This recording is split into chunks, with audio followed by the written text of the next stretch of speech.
Hi guys, welcome back to My Therapist Said. My name is Stephanie and I am your host. Welcome back to the show, you guys. How the fuck are we doing? First of all, I can't believe you're here. I cannot believe you're here. I'm shook. I'm shocked. I'm shocked. Okay? I know. I'm not even going to get into last episode. I'm just going to say happy fucking Wednesday. And this episode is going to be about, honestly, it's going to be lighter vibes, okay? I'm just going to update you with my with a couple little cutie life stories. I want to talk a little bit around 90 Day Fiancé because I have actually so much lore. What's her name? Oh my God, I was just doing a little, you know, like when you had to go to elementary school and they would do like the timetables and you would check the what's 3 times 3 like right before the test just to make sure your brain is still clocking that it's 9. Fuck you, GRE. How about that? Math skill. Fuck you. Okay? Fuck you. So I was just trying to check myself on, do I know the names? And I do know the names. So I'm excited about talking about 90 Day Fiancé. And I do come with names not written down. No, they're not written down. I was totally going off memory. In this moment, I actually was, but they are also written down, so I was cheating. And, I mean, if there's anything, if I did that in school, too, maybe. Enjoy! You didn't even really say what it was about. That's okay. That's okay. We're gonna rock and roll, Bubsy. Like something that Grandpa would say. We're gonna rock and roll. Ready to go? You ready to talk? What are you gonna say? What? Oh, okay. And then what else?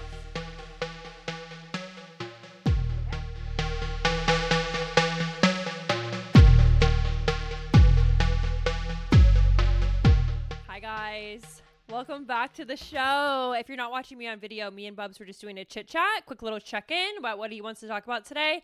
And he told me that he wants me to tell his story first, which let's lead with that. So I'm hanging out the other day in my living room and I'm just like tired, exhausted. I haven't been going to yoga this week, but I'll tell you guys why and I'll tell you guys all about that. But anyway, I haven't been going to yoga this week and I'm just feeling I've been running instead and I don't fuck with running. I mean, I do, but I don't. I've been running my whole life, but I don't really fuck with it. And I'm fucking exhausted. So I'm laying on the couch one night and I hear a little bit of rustling going on to my right. Bubs was this day, he was feeling very full of energy. He did not have school this day. He was kind of just like full of energy. And normally when it's like this, I'll play with him, I'll get up and do whatever. But to this day, I didn't really feel like getting up. I was like, Bubsy, like I always get up 10 times out of 10. I'm here for you with whatever you need. And he's wrestling around. Usually he's so cute. When I first adopted him, the reason that I was interested in Bubs specifically is because, well, first of all, he's hilarious and he was facing the other direction of everybody walking by at the SPCA. Like here's Bubs facing this way and then here's all the people walking, like he's facing this direction. Here's all the people walking behind him, had no interest in meeting anybody. People were doing like the hey little guy through the fence and Bubs was completely ignoring them. And this is what started the lore that my mom was like, I think he's deaf because he just has a hilarious personality. After he was ignoring all the people, my sister and my mom and I go inside to the SPCA because he was in the little outside area. We go inside and he's playing with a toy all by himself. Like he's just throwing this toy around, playing with the toy all by himself. And my mom and my sister and I were like, look at this dog. Like he's so cute. Like my mom was continuing the lore. I think he's deaf and he can't hear the people trying to get his attention, which made her cry when we were outside. And that's why he's inside. He has all this energy. He's playing with a toy. He must be deaf because he didn't want to talk to the people. But I remember seeing him play by himself and he still does this to this day. Like, well, he'll grab a toy, he'll fling it around. He's like an only child. Like he gives only child energy for sure. He'll fling it around. He's like, I don't care if you want to play with me or not, Samantha. Like, I'm going to have a good time on this motherfucking Tuesday. So Bubs is, okay, fast forward to now. And the other day, I'm laying on the couch, and Bubs is scrounging around, just doing a bunch of stuff. I hear him making a bunch of noise, and I'm just, like, too tired to navigate it, to deal with it. I was like, he's probably just going to, like, grab a toy and play all by himself, which I know this sounds really sad, but sometimes I'm just really tired. And he's grabbing toys and he's kind of just like taking everything out of his toy box, and he's just taking everything out one by one, and he's kind of running around playing with his toys. And I'm like, okay, perfect. I can just watch 90 Day I mean, it was a Monday, actually, Bubsies, right? Yeah, it was a Monday. He literally is listening to me tell the story. And and he grabs his toys and he's just running around, and he's just being super like crazy. And I'm like, Bubsy, I'm so tired. He's like, he's like, Samantha, play with me. I'm like, oh my God, Bubs, fine. So I get up, play with him for a little bit, and then I go back and lay down. And then all of a sudden I hear a lot of clanging, right, Bubs? I hear a lot of clanging. And I'm like, what is that noise? I look over my couch and he had pulled the blanket. He sleeps in his crate at night. So he had pulled the blanket from the back of his crate and the door is clanging back and forth because he's pulling a blanket out of the crate. He's never done this, okay?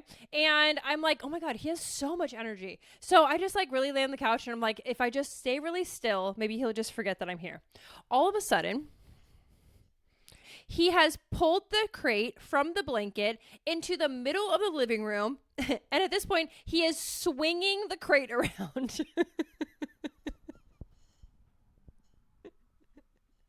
Yeah, this cutie tired dog is swinging his crate around like just completely like a helicopter, just in circles and circles. It's like, I was laughing so hard, I couldn't even stop him. I was like, he's not, because at first he's just dragging it a little bit. I was like, okay, he's just going to drag it. Like, this crate is so heavy for me to carry. Like, as by myself, I will sweat the minute I have to pick it up. Like, it's heavy as fuck. He's crashing it into the wall. At this point, I'm like, Bubsy, like, chill out. He will not. It crashes into the wall. He pulls the blanket just to pull it away from the wall and then proceeds to start swinging it around the living room again. So Bubs is completely wrecking the living room. Crates flying, blankets flying, absolute chaos. So I was like, okay, once it went around a couple times and hit the wall enough times that I was like, Bubsy, we gotta chill out here a little bit. And as I'm done hysterically laughing because it's the funniest thing I ever saw.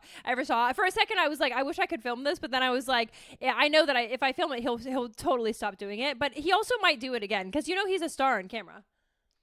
So finally, he decides to stop swinging his crate around in circles, and I literally had to, because his crate was pretty much in a different room at this point. Like he had his living room, kitchen. The crate was pretty much in the kitchen. So I had to pick up the crate, carry it very heavy back to its little corner.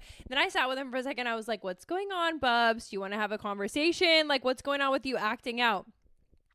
He said, Samantha, it's really not that big of a deal. I just had a really tough day at school, and I've been really upset since I wasn't listening, and you told everyone on the podcast. And he said, I've been really upset, honestly, because at school, everyone keeps talking about it. I didn't know that people at school were going to talk about it. He said that, yeah, people do. He said when he gets into the car now, all the other dogs are like that. Oh, there's Bubs, Mr. Listening Ears Off. And he said, I don't want to be called that outside of the house. He said, Samantha, that's funny between you and I, but now that you told everybody on the podcast, now all the kids at school know. And he was like, and it's a listening ear, Bubs, the listening ears off, Bubs, every single day. Bubs said he's getting kind of tired of it. So that's why he was throwing his crate around in the living room. And I was like, okay, like I'm glad that you at least understand the root of your behavior, Bubs, but this has been a wild ride. Not him swinging his crate around. It's just another day in Bub's world. Like, new day, new behavior. Other than that, we're doing great, guys. What's new with me? Since we're close on the podcast now and I be chit chat 2 hours a week, I'm not going to not tell you guys what's going on with my life. So it was kind of scary recently. I went to the doctor. Well, I get like a facial from my esthetician, like once every try to do like every 90 days. And recently I've been having like texture around like right here, like my nose and like upper lip area. So not recently, maybe like a year ago. And it started. So I asked my esthetician about it the other day and she was like, you should probably talk to your dermatologist. And I was like, laughs in Kaiser. Does Kaiser even have those? So I go to Kaiser about it, and I mean, I had to go to 4 different appointments about it, is what I really mean. And I never even got to see a derm because this is Kaiser. They had to just go with photos, messaging, and images. Sure, Kaiser. And but eventually they were just like, you have to try this new medication to get it to go away. And the medication, you guys, is chemo. Ugh. Like, first of all, okay. Not to make this sad, but my mom fucking died of cancer. And so whenever they ask me any questions around, do you have any family history of cancer? I'm like, yeah, my biological grandma on my biological dad's side died of cancer, and my mom died of cancer. And so it's just like there's a lot, and I hate being asked that because then it's just like the sad fucking story in this fucking cold ass Kaiser room. And they asked me the questions, and they were like, it's not skin cancer, but there's a 1% chance that it could turn into that, which okay, tears, freaking out. And they prescribed this like topical medication that's like a chemo med, and there's all these warnings on it, you know. It's just like, gotta keep away from kids. And I'm like, well, that's totally fine, but what about me and my emotional health? I'm freaking out. Like, is this so serious? So I used it for like 9 days, and there was no reaction. And then like one day before, I can't do math, one day before the 2-week mark, 13 days in, I started getting like a little bit of redness, and then it started hurting so bad. It almost feels like a chemical burn. Like if you've ever had chemical peels and you've ever had a chemical burn, that's what it felt like just super tight, super burny. And let me tell you, when I went to the fucking Kaiser primary care, how she told me about this medication is she pulled up google.com and searched reactions to the medication and showed me a bunch of the worst photos I could ever see of skin reactions. So she freaked me the fuck out before I even started using it. Yeah, this is important to add. So I was like crying leaving Kaiser, and then I'm home crying because I don't have my mom, and then I'm crying because I'm like, oh my God, my mom died of cancer. Was she nervous to go on like just like so much that I was just like in my brain, like I'm even telling this cloudy because it's just so cloudy for me still. It's just like, it was scary. So I'm fine, and everything's fine with my skin, but how it reacted actually looked like the Google images that she showed me, that I was like, mine won't be that bad. Mine was that bad. It was just a small portion of my skin. It wasn't my whole face, because she was showing me like whole face images. So I had to like do all that, and then like one day before the 2-week mark, it starts getting like really red and reactive. And then when I went to yoga last Friday, it hurt so fucking bad. Like when I was leaving, I was like, I need to not go to yoga, like at least for a couple of days. But I was going to go back this week, and it actually got like way worse after I stopped the medication. So if you guys have ever had to deal with this, I actually didn't really know that much about this. I thought that like anything precancerous or precancerous-ish on your like skin could be like burned off or whatever. But when I went to the doctor for them to burn it off, they were like, there's nothing there, because it was just like really like fine texture. Like it wasn't really something that, the only reason I even noticed it really is because I noticed texture on my skin, and when I do my self tanner, it like picks up right there. So I was like, what is that area of skin, like what's going on? And when my esthetician was like, you should see derm, I was like, ugh, damn it. Ugh, it's like everyone's worst fear, you know? But everything's fine. I'm fine. My skin just reacted as it should. But essentially what it does is it like burns off the texture, and then your skin like blisters before it heals, and it's like gnarly. So my skin's not really in like the blistering phase, but it's like in the really raw and it hurts a lot phase. Even today I just did like super light face and body from MAC. So sad they discontinued that fucking foundation. I will die on this motherfucking hill. MAC Face and Body is one of the best foundations you could possibly use. I use it on brides. I mean, it's a thin, we're jumping topics, and welcome to my therapist said, bitch, we're clocked the fuck in. It's a thin texture, but it's so, you can layer it so easily. I love everything about that foundation, and it's super, super light, so it doesn't feel like heavy makeup. And today I was like, okay, I'm just gonna like dust a little face and body on my like, in my like upper lip, but I haven't been wearing any makeup all week at all. And I haven't been going to yoga at all either, because I just want to, I also feel like if I'm in yoga and like, cause sometimes I'll like wipe my face with my towel. I don't want to do that if my skin is like healing, you know, cause I'm just like, ugh. So anyway, I'm just like filling you guys in. I'm freaked out about my skin, but I'm okay. And then it's like the weird thing about Kaiser too is like there's never any follow-up, because they don't care if you live or die. And is that a strong stance to stand on? Yeah, but also it's very real, because the way that they just like were like, oh, you'll probably be fine, and they're like, oh, 1% chance it could turn into cancer, and then they're like, just use it. And then I'm like, should I like come back after I'm done? And they're like, no. So I'm like, okay, so you don't care like how my skin reacts to the medication? They're like, no. And I was like, okay. So I'm just out here just like using this scary medication, and there's no follow-up, and if anything super severe happens, go to the emergency room. That's what they told me. I'm like, fantastic. I'll just drink my matcha and act like I'm not scared. So that's what's new with me. But I've been running, which I don't love. I went running this morning. I went running yesterday. Running is just running. It's fine. Okay, wait. Can we talk about 90 Day Fiancé? I mean, we need to dive in. So I'm so excited. Hold on. Oh my God. I was watching it this week and I was like, I can't wait to get on the motherfucking bike. My first thing was actually, I can't wait for Carly Aquilino to talk about it because that's my girl. And that's why I watch 90 Days, because Carly talks about 90 Day. You know, when you like appreciate someone's translation of a show or a movie and it makes you want to watch that show or a movie just because their translation is so funny, engaging, or good. Well, that's why Carly like tells just the way she translates it is so fucking funny to me that I was like, I must turn this show on. And she first started talking about Mito. That's the guy that wanted to be an actor. And he was like the reason that I wanted to start watching the show, because I was like, let me tell me about this fucking guy. If you're not watching the show, let me just give you a quick little premise. Debbie's like 55 or something. Mito's like 26.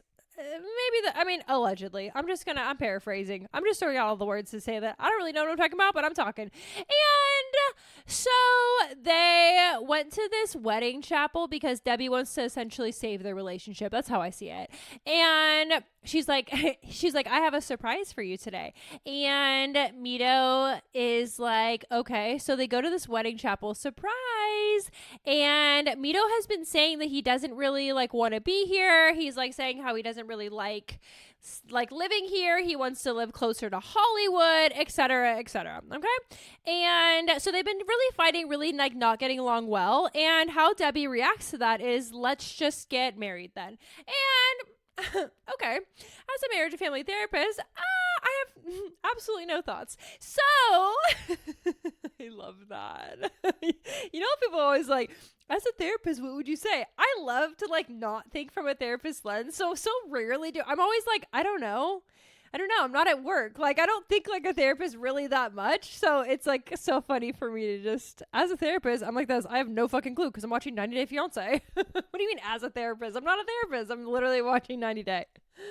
Just like you or I. It takes like effort to put on a therapist lens. That's what I'm saying. So how often do I access that effort outside of the room? Rarely. Honestly, rarely. The life would be so overwhelming if I always had that lens, you know? Because you're like understanding the dynamic, the systems, and like past trauma and everything. Like if I operated like that 24/7, I'd be fucking exhausted. I would be even more upset than I was on this last episode. Okay. I'd be really even more burnt out than that. So I'm just going to say, we don't need to see that.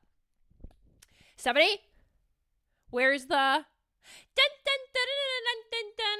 They get to the wedding chapel.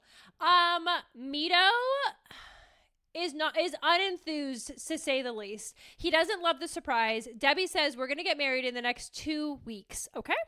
And Mito looks at Debbie and he says, you know what? I think it's actually time for me to move back home to Egypt. Debbie breaks down in tears, runs. I'm not being dramatic, not exaggerating. Runs out the front door, collapses on the cement. Okay? Extremely, extremely upset by him just breaking that to her. I'm moving back to Egypt. She's sobbing outside. She tells the cameras, don't even follow me. Like she's really upset. Mito follows her outside and she's hunched on the ground, face to the floor, crying. Can't even catch her breath. She's so fucking upset. She can't believe what he just said. He's behind her. He's like petting her on the back, being like, it's okay. You're okay. We're okay. She refuses to look at him. She refuses to speak to him. She's just ignoring him. So he steps away from her, takes a couple steps back, pulls out a wedding ring,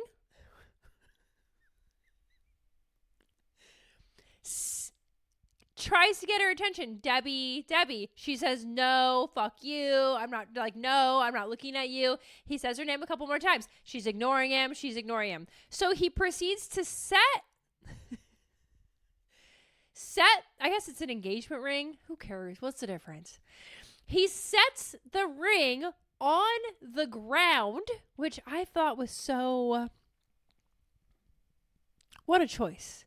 Sets it on the ground, walks away from it as it's sitting on the sidewalk, walks away from it, turns her, physically grabs her shoulders and turns her around, and then walks back again. Oh, wait. Before he turned down around the first time when he was holding the engagement ring, he was on one knee. He was saying, Debbie, Debbie, on one knee, and she didn't respond. So that's when he set it on the ground and then went to go get her. And then she comes back, and I just had an image of me spitting yesterday on accident when I was recording a part of my episode. Did I edit it out? I watched it back and I was like, you literally just spit at the camera. Did I edit that out? I hope I think I did. Why do I feel like I didn't see it again though? I must have edited it out. Oh God, these are the things that keep me up. It's fine. It's fine. If I spit on the camera, no, I didn't. Okay? No, I didn't. You guys saw nothing. Okay? He turns her around and he walks back. He's on one knee again. He picks up the ring and he asks her, will you marry me? And she's hysterically crying still because she just got told that he was leaving her and moving back to his home country. And she's having a little hard time switching gears here, Mito. And he tells her the whole thing was a joke. Okay.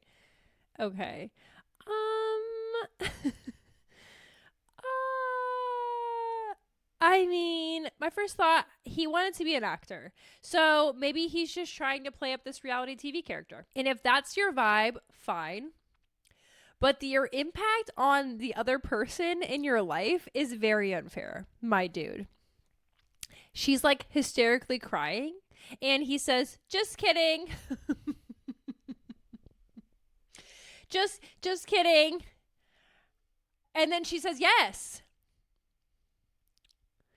Like, how badly do you want to get married to put up with some fuck shit like that? Like, I get it, man. Life is lonely. Like, I hear you. Like, it's hard to be out here. I can't imagine, like, single in these streets. I hear you. I get it. But how... And it's like, okay, the therapist in me doesn't want to be too harsh because it's like, this is a self-esteem thing. This is probably, like, past trauma. Like, don't be too hard on her. But Debbie, my girl, even as a therapist, I'd probably say this at some point in our treatment together. My girl, hello. Like, this is not... Like, her friends hate him. Her friends tell her that they hate him. They got in a fight with him. If your friends are fighting with your man, we have a problem. And I've been there before. I have. And it's just such a problem. And now she's gonna get married to him. And he played a practical joke on her to ask her, okay? I know, Bubs. It's a lot. Like, the emotional whiplash of that experience, even as a viewer, I was like, bitch, I'm shook. Imagine being the one that's gonna get married to your ass. If this is just a fucking Tuesday, what type of shit is this man gonna be pulling once we're together? Are you fucking kidding me? Like, you feel safe and comfy in this relationship? This is really, being single is not that bad. Like, I'm gonna move back. Oh, just kidding. You wanna get married? What? Oh my God. So I feel really bad for Debbie. And Mito, you are a freaking reckless man. They're both to be blamed for these antics, but I do wish Debbie, like, she has her friends. But again, I can't be too hard on her because I get it. But it's like, girl, everyone's telling you. And again, I get it. It doesn't really work like that. But it's just like, oh my God. A practical joke. If my man even fucking attempted at any sort of, I don't even like jokes like that. Like, I don't even really like jokes. I think life is funny. Life is so hilarious if you just focus on the moment by moment situations. A joke is not, I'm moving back to my country and we're gonna break up. What is funny about that? There's nothing funny about that. Literally just go to the grocery store, experience self-checkout one fucking time. I guarantee you can write a bit. What I don't like about jokes, like jokes, like jokes, like when people are like pranks, you know, is like, first of all, grow up, please. You're gonna do a practical joke because what, do you lack funny? Practical jokes always make somebody feel stupid, and I don't like that. That's like really not me making this serious.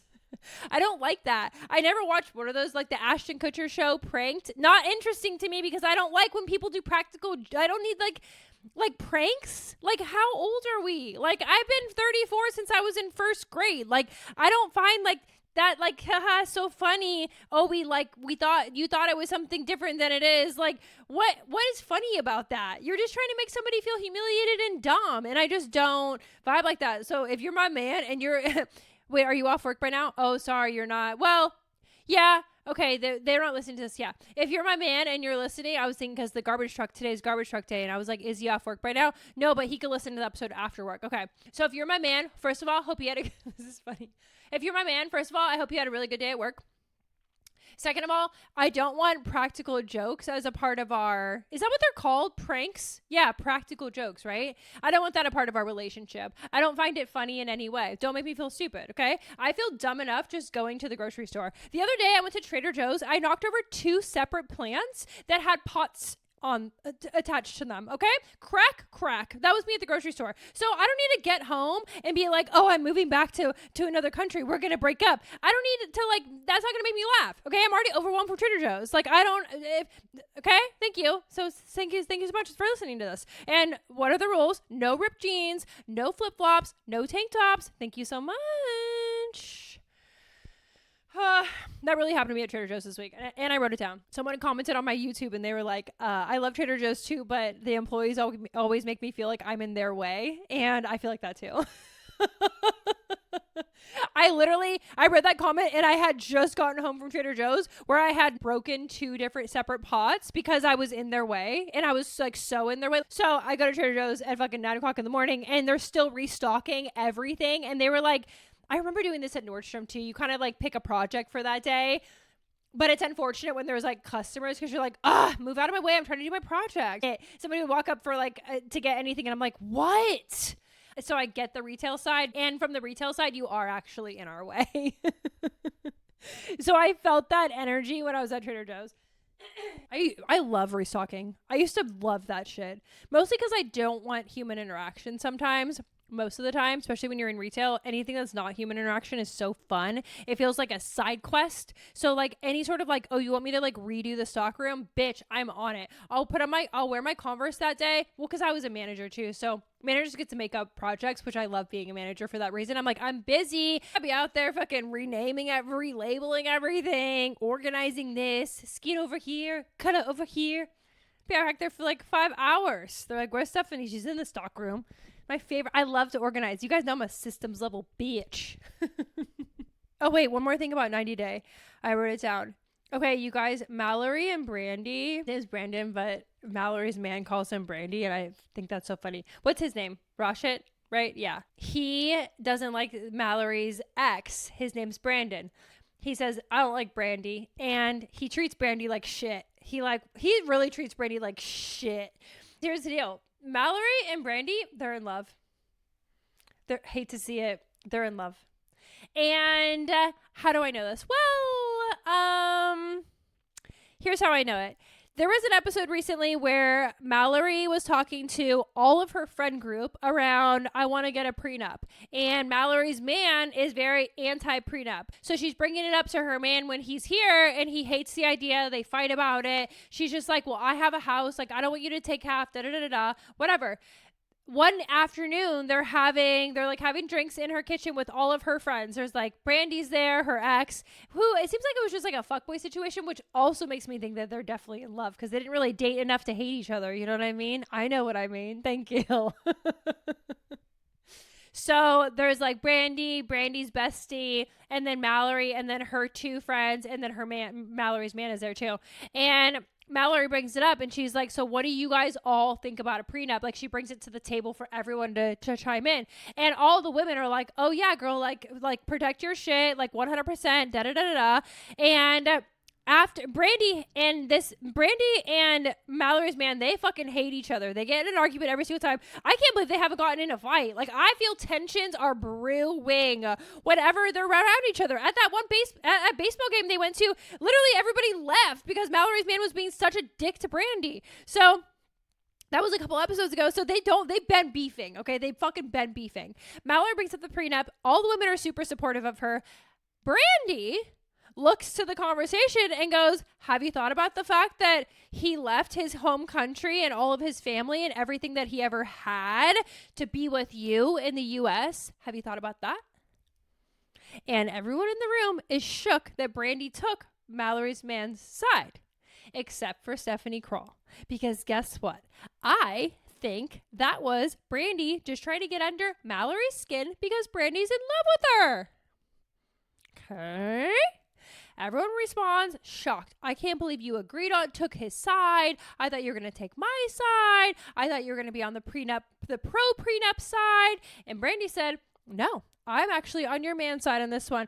You should have seen Mallory's man's face. He was freaking shocked. He was like, is that Brandy standing up for me after we've been beefing for months? Maybe even weeks at this point. It's 90 days. So a lot happens fast in this show. Maybe a couple weeks. So they get all, Raj is all shocked.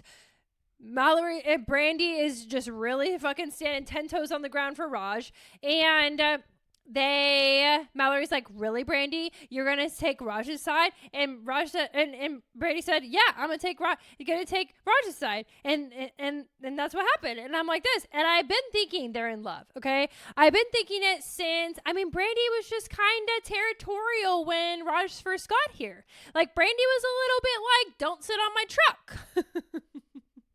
Being a little much. Like, okay.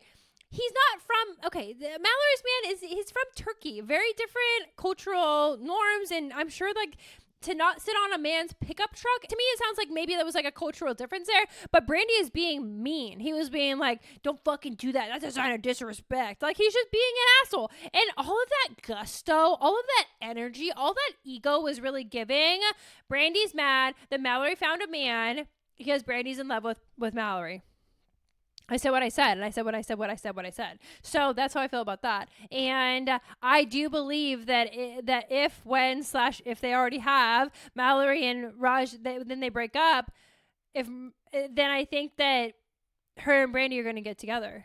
And I think they're going to get together for real. Because it sounded like it was just a fuckboy situation. And how I know is that that's still like the exciting time. So the relationship is still exciting and forming. And they say they're friends. They're not friends.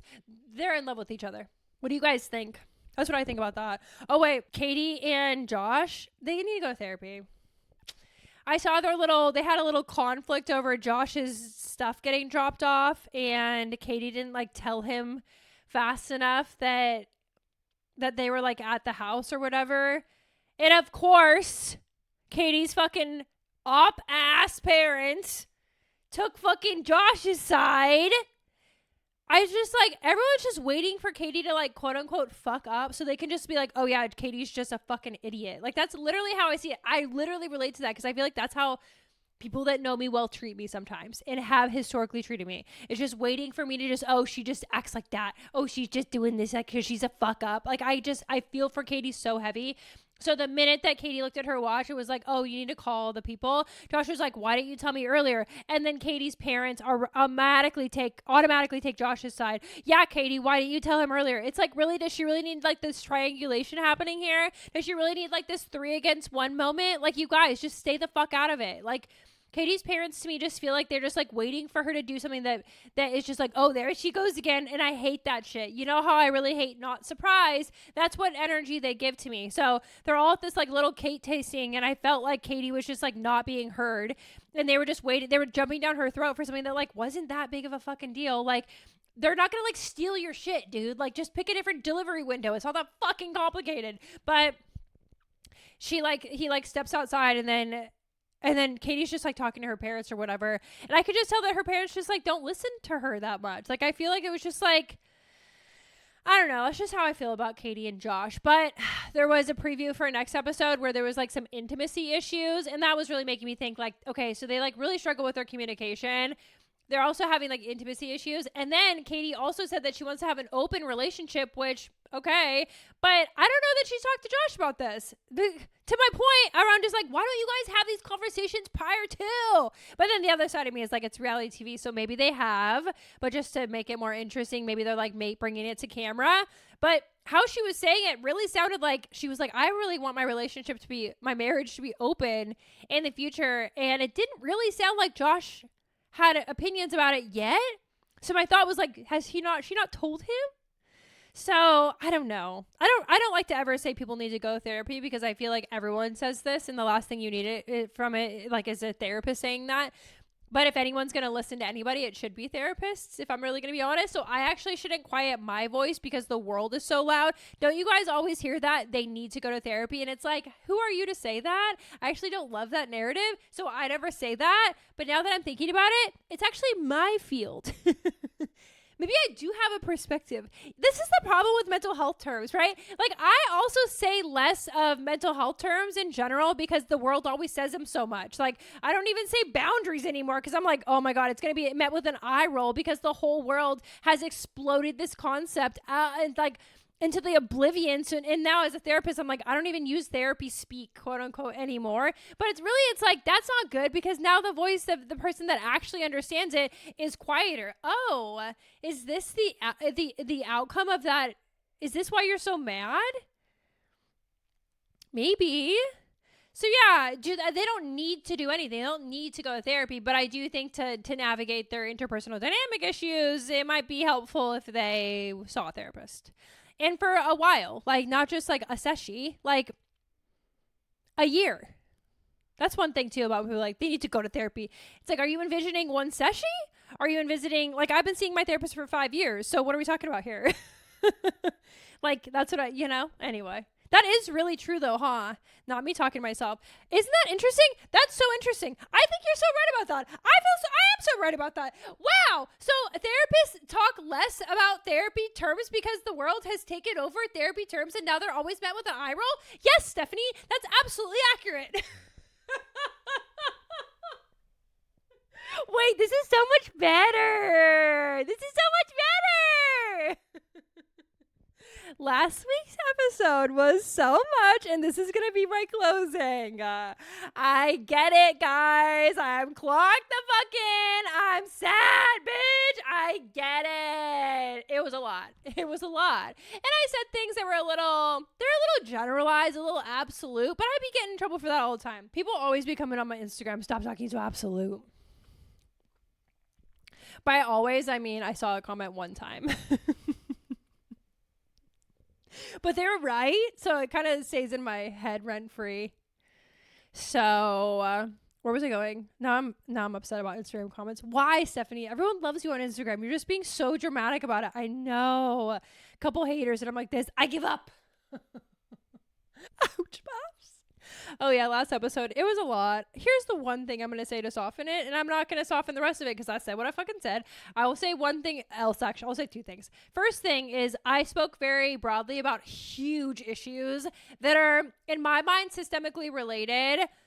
But I understand to anyone just like listening, they might be like, how are all these things connected? So I'll just say that. I'm just going to trust that those who get it will get it. And those that are like, that sounds like a million different issues all over the map. How is she connecting them all? Like, if you don't really get it, then it's okay. You know, like we can let that just like, there are some things that are just like very nuanced and niche that I didn't really get until I was a therapist with a therapist lens. So I'll just say that. Like I listened back and I was like, wow, you cover like privilege, you cover like, you know, having accurate representation of diversity of all types, you know, whether it be culturally, financially, just like life experience, mental health, like in the field, you know, you talk about therapists with mental health disorders and how that's challenging. Like, I know I'd be talking all over the map, but I just want to say like, I'm aware and I'm clocked in. Just know that I understand the deepness of those conversations. And I just want to say like, thank you for being on that episode, whether you saw that deepness or not. I appreciate the space for you to listen and hear me. Second thing, I know it's not like parents' fault, okay? Like faults. Like I know that literally this morning I was like, because I was like, what about the parents, right? When I was talking about therapists are to be blamed for kids cutting off their parents. And I was like, what about the parents? Like, I feel like that's a little too generalized and absolute too. So I'm going to come back and just like soften what I said. Like, I know there's like nuance, and the fault isn't of the parents either. There's interpersonal challenges with an individual that are in relationship with their parent, whether it be intergenerational trauma or current situations and patterns with the parent and child relationship. That's all very nuanced, and I don't believe that's only the blame of the parent either. I always try to say, like, I always try to keep this neutral lens where it's like everyone potentially has something to do with this, the therapist included, sure, the client, sure, and then anyone in the client's family might have something to do with why we're sitting in these chairs together. Okay, it's no blame. There's no one person to blame. So part of the reason why I hated the article was that they were putting the blame on the therapist. But I also didn't love that I showed up and was like, we should look at the parent. Like, I don't really agree with that. I really think we just need to talk about like how just this whole thing is so nuanced. Therapy is so incredibly complex. Like, we can't just like blame somebody, you know? And the last thing I'll say about this is I often hear clients will tell me like, well, I don't want to blame my parents, so I don't really want to get into that, you know? And I'm not trying to feed into this conversation that we should blame anybody, you know? As a therapist, you always hold a neutral lens. You're just trying to deepen understanding. We're not here to blame, right? It's very normal to want to blame somebody because that's just how sometimes our mind will just like try to latch on to like reasoning. What's the reason? And then who do we blame? Like, it's very surface level thinking. But if you get a little deeper, we understand there's so much complexity to human relationships. Like, we can't really blame anybody. And that's something that you teach your client through a therapy session is that, you know, if you're feeling these feelings around, I want to blame, well, let's talk about why you want to blame them. You know, like we'll get under the deepness of that. A therapist would never be like, yeah, we should blame them, right? And I often hear parents say too, like, I'm worried that my kids are going to blame me.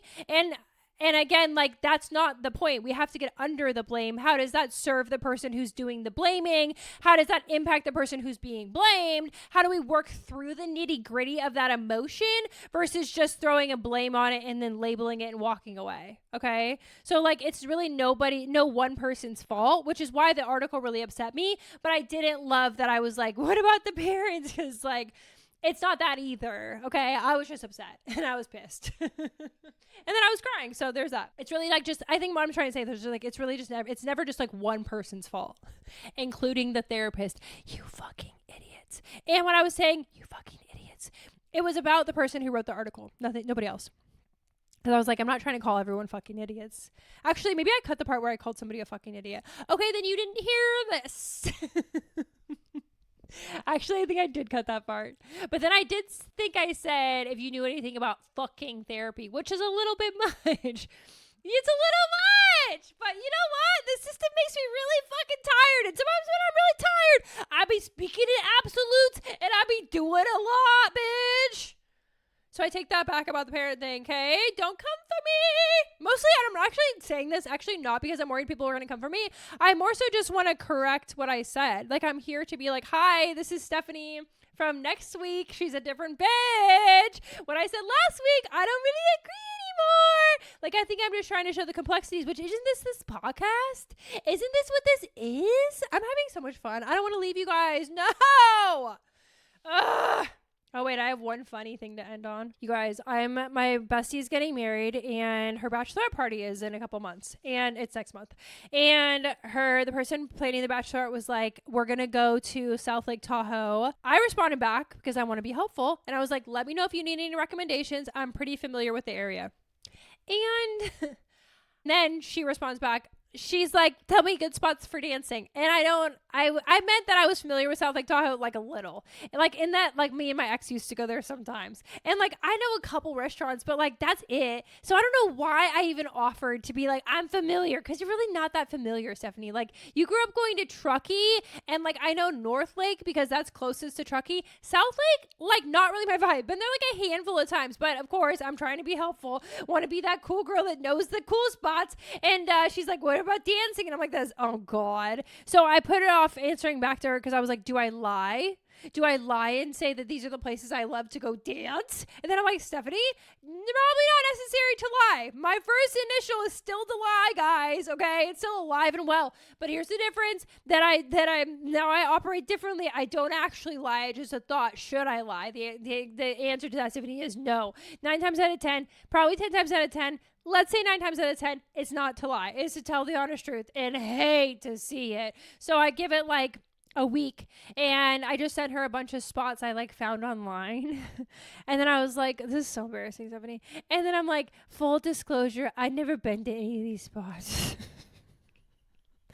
Why did you tell her that you're familiar with the area if you were not going to have any fire spots to add to the chat, Stephanie? I don't know.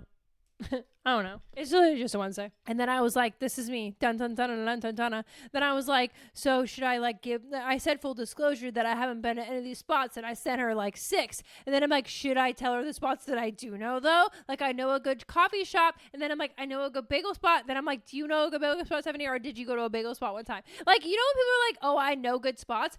Do you know good spots, or have you just been there once? I'm talking to myself right now because Stephanie has been to South Lake Tahoe, I would say less than 10 times. Probably around 10 times. In your life, maybe a little more than that. No, probably like 10 times. So this is my honesty hour because I'm carrying guilt about lying. I didn't really lie. I was just like, I'm familiar with the area, and I don't know what I was going to follow up with that. I had no plans. I mean, yeah, I was like, I know like a couple coffee shops that I've been to. I know a good pizza spot, and I could probably find us a fire yoga studio. But other than that, I'm not really, like, she probably couldn't have asked me for a worse thing. And I don't know this person, so no shade, you know? But if you knew me, you would have never asked me where are the best places to dance. You would never do that. You could be like, hey, Steph, I'm looking for a location, 90% outdoor, 10% indoor, vibes, just seamless, easy, walk in, no line, walk in, nothing confusing about the ordering. You just go here, the view, immaculate, the vibes, 10 out of 10. If you ask me for a place like that, oh, I have a place. Oh, bitch, I have a place. But where am I going to dance? Girl. All I do is sit at home and watch 90 Day with Bubs, so I don't really know about that. He is knocked the fuck out. Okay, you guys. Is there anything else? I think that's it. I watched the new Kevin Hart movie on Netflix last night, and it was fucking so stupid. I don't like when we're making fun of emotional check-in, but this is a man movie, so I'm not going to act like it's not. Like, we're not going to give... The bar is so low for men. But, like, I love that they're like, let's do an emotional check-in before we go out. I was like, oh, my God, normalize that. And then everyone answered in a stupid-ass answer. I feel Miami. Okay. I feel like I'm at a wedding. Like, you guys, that's not a feeling. But I wouldn't expect the emotional intelligence conversation to come from a man like Kevin Hart. Sorry, I'm not trying to throw shade, but, like, you're 4'11". Not to just, everyone makes that joke about him. I need to find new material. Like, would it kill men to just say an emotion? Would it kill them to not make a joke out of it? I was like, oh, are we talking about how, like, the new generation of men is more woke around emotions? And then immediately there go, I feel Miami. And I'm like, nope. There's your answer. Absolutely not. We're just going to make fun of therapy speak. Okay, great. Love to see it, bitch. Also, at low-key, if you've seen the movie, is that not just Kevin Hart writing a movie about what he's like on cocaine? Like, that whole movie, I was like, so let me get this straight. You're so rich, famous, and connected at this point that you can write a movie and get it on Netflix and write about anything. I think Kevin Hart had some wild nights on cocaine. I think he was like, we should write a movie about this. And I think he did. That's exactly what I think he did. I think he wanted to make a little movie with his little friends, which, by the way, the casting was good. I love Marcelo. He's fucking killing it lately. Oh, I'm so proud of him. I feel really proud of him. Marcelo Hernandez, I fucking love him, and I feel very proud of him. And yeah, I kind of felt like the movie was just Kevin Hart just being like, and this is what I'm like on cocaine. hire me, Netflix. And Netflix was like, you're Kevin Hart. Who are we to say no, you know? So men can do anything, and that's what note we'll land on. I love you guys so much. Thank you for being here on this episode. Especially thank you for being here on last episode as well. Thank you for sticking with me. Thanks for hearing me out and creating space. You know, I like to believe that I wouldn't get that emotion around things on the mic if I didn't feel safe enough to do so. And I do think what I've created with this podcast, I know is like a safe space for myself. And it's because you guys give me positivity and safeness back. Whether you say something and leave a comment, whether you rate the show or not, I just like feel it from energy. And I just want to say, like, so thank you for creating that energy. Thank you for being on the podcast and for being just like open to hear me and honestly witness me through so many emotional changes I've gone through in my life. Like without you guys, it just would be a different level of processing. And I just want to like always say thank you for that. So I love you guys so much. Happy fucking Wednesday. Have a great rest of your day, and I'll see you in the next one. Bye.